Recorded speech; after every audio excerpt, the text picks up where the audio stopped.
Hello again. This time we're going over Patho-Transmission. This is an interesting little debuff line.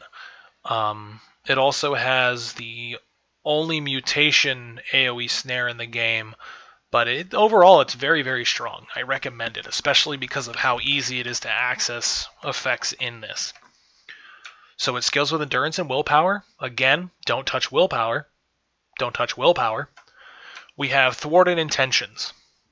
This will be a single target debuff that reduces the target's healing from 1 to 50% based on the investment involved. So it does have a short duration. I believe it's 8 seconds.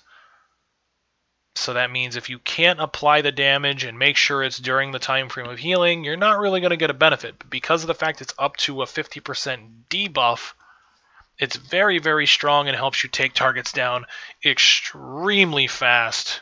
Because they're going to think, oh, he's good. I just throw a staunch on him and he's back to full. No, he's still at half. He's probably going to die in the next second.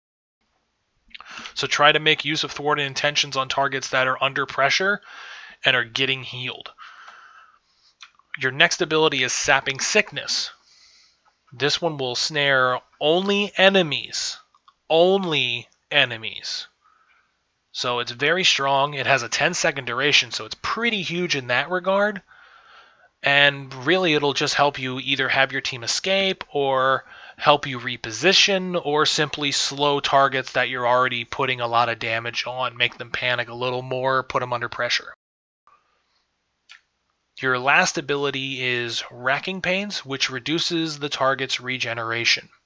Usually I recommend throwing this on a target that you know is spending a lot of resources, or the target that you're using it on might be hitting a lot of active effects. This one is probably the hardest mutation to use in terms of just a single ability, because if they're not spending anything, you're not really getting a benefit out of it.